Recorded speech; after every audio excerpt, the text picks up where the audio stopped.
Good morning. Thanks for starting your day with Denver 7 News. I'm Molly Hendrickson. And I'm Brian Sanders. Let's get right to our top stories. A Commerce City police officer is okay after being shot at multiple times. There were two separate shootouts near Fairfax Park last night. Police say the suspect who shot at officers is in the hospital, but that person's condition is unclear. Dozens of kids were practicing sports a block away. Several parents spoke to Denver 7 when they were reunited with their kids.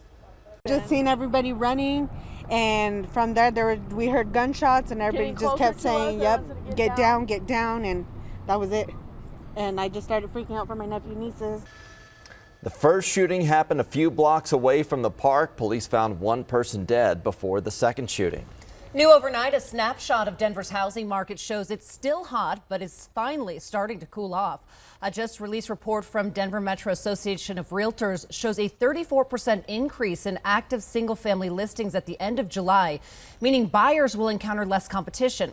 The number of completed sales dropped off slightly, and that's good news. It's a return to a more typical pattern midsummer.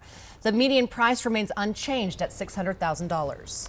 Forest Service officials want to send a team of specialists to survey Hanging Lake. It's inaccessible right now. Rain and mudslides have turned the once crystal clear water murky. Forest Service officials believe the lake will eventually become clear again, but they don't know when.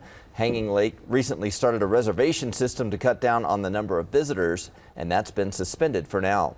Here's meteorologist Lisa Hidalgo with your Denver 7 forecast. And this morning we're waking up to some wet roads across the metro area. Still a few lingering showers over the eastern plains, mainly east of I-25 early on. You might see a few light showers for the early morning drive. Skies will gradually clear out later today. This morning, though, quite a bit of cloud cover. Still looking at some ozone action day alerts for the northern Front Range. But some of the heavier rain showers that we saw in the mountains over the past couple of days, that's going to start to lighten up. We're going to see much drier conditions out west. Today we're in, well, starting off in the 60s. We'll be in the mid 70s by noon and then low to mid 80s this afternoon. And depending on when we start to see that sun reemerge, things will warm into the mid to upper 80s in a few spots over the northeastern corner of the state. 60s and 70s for the mountains, but overall things starting to warm up and dry out statewide.